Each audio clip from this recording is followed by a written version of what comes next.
छोटे से गांव धनपुर की कच्ची गलियों में एक 16 वर्षीय लड़का अर्जुन अपने सपनों को लेकर बड़ा सोचता था, जबकि उसकी जेबें खाली थी। वो एक सामान्य किसान का बेटा था। पिता खेती करते और माँ घर का काम। घर में टीवी नहीं था, स्मार्टफोन भी सिर्फ स्कूल के प्रोजेक्ट के लिए अर्जुन को चाचा जी से मांग कर मिलता।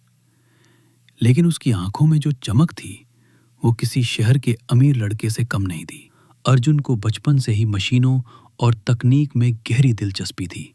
जब गांव में किसी का मोबाइल खराब होता तो लोग उसे अर्जुन के पास ले जाते। वो बिना किसी डिग्री के ही उसे ठीक कर देता। लोग मजाक में उसे छोटा इंजीनियर कहने लगे। लेकिन अर्जुन सिर्फ मोबाइल नहीं, जिंदगी को भी ठीक करने की सोच रखता था। वो अक्सर कहता, एक दिन मैं कुछ ऐसा करूंगा जिससे गांव का नाम रोशन हो। लोग हंसते, पीठ थपथपाते और कहते, अरे बेटा, सपने देखकर पेट नहीं भरता। संघर्ष का सफर। 12वीं की परीक्षा में अर्जुन ने जिले में टॉप किया, लेकिन आगे की पढ़ाई के लिए पैसे नहीं थे। पिता ने कहा, बेटा खेती में हाथ मटाओ, इंजीनियर बनने का सपना छोड़ दो। माँ की आंखों में आंसू थे, पर अर्जुन ने हार नहीं मानी।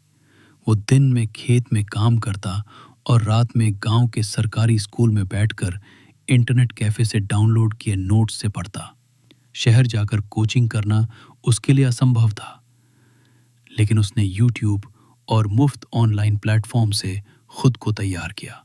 पहले झटके 2 बार इंजीनियरिंग प्रवेश परीक्षा में वो चूक गया। गांव में लोगों ने कहना शुरू किया, बेटा अब छोड़ भी दे, किस्मत तेरी खेती में है। पर अर्जुन के कान इन बातों से बहरे थे। उसने तीसरी बार प्रयास किया और इस बार AIR 643 रैंक लेकर उसने पूरे गांव को चौंका दिया। उसका दाखिला IIT दिल्ली में हो गया। शहर में संघर्ष। IIT का सफर आसान नहीं था। गांव का लड़का अंग्रेजी में कमजोर था, टेक्नोलॉजी के हाई एंड टूल से अनजान था। पहले साल में ही वो डिप्रेशन की कगार पर पहुंच गया। लेकिन तब एक सीनियर ने कहा, अर्जुन तू यहां तक आया है तो मंजिल से भी ज्यादा दूर नहीं। उसने अपनी कमजोरियों को ताकत में बदलने की ठानी। दिन रात लैब में मेहनत की। अपने गांव की समस्याओं को ध्यान में रखकर एक स्मार्ट सिंचाई सिस्टम पर काम शुरू किया, जिससे किसान अपने फोन से पानी नियंत्रित कर सके। सफलता की पहली झलक 4थे वर्ष में। उसका यह प्रोजेक्ट एक नेशनल टेक फेस्ट में अवार्ड जीत गया।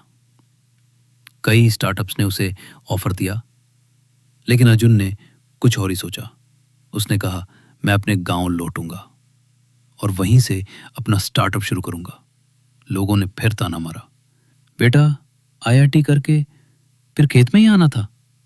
गांव की वापसी। अर्जुन ने अपने गांव में एक छोटी सी वर्कशॉप बनाई और 5 बेरोजगार युवाओं को ट्रेनिंग देकर अपनी टीम बनाई। उन्होंने मिलकर एक मोबाइल ऐप और लो कॉस्ट डिवाइस बनाया जो किसानों को उनकी मिट्टी की गुणवत्ता, सिंचाई का समय और मौसम की जानकारी देता था, वो भी उनकी भाषा में। देखते ही देखते ये तकनीक आसपास के 30 गांवों में फैल रही। अर्जुन का स्टार्टअप कृषि नेक्स्ट नाम से प्रसिद्ध हुआ। परिवर्तन की लहर। सरकार ने उसके मॉडल को अपनाने का प्रस्ताव दिया। मीडिया में उसका इंटरव्यू आया। गांव का बेटा जिसने गांव की तकदीर बदल दी। IIT में जहां वो खुद को कमतर मानता था, उसी संस्थान ने अब उसे बतौर गेस्ट लेक्चर बुलाया। आज अर्जुन के स्टार्टअप में 100 से ज्यादा गांव जुड़े हैं। किसानों की आमदनी बढ़ी है। युवा अब गांव में ही रोजगार पा रहे हैं और धनपुर एक रोल मॉडल बन चुका है। नायक की सोच। एक बार एक पत्रकार ने अर्जुन से पूछा, आपने कभी हार नहीं मानी? क्या कभी डर नहीं लगा? अर्जुन मुस्कुराया और बोला, डर तो रोज लगा, लेकिन मैंने सीखा है, जब तक खुद पर भरोसा है तब तक रास्ते भी मिलते रहेंगे। जो कभी कुछ नहीं था, आज सब कुछ है, क्योंकि मैंने कभी हार नहीं मानी। सीख, मॉरल, कभी हार मत मानो। संघर्ष से भागो मत। अगर आपका लक्ष्य साफ है और आप उसमें विश्वास रखते हो तो जमीन से उठकर भी आसमान छूना मुमकिन है।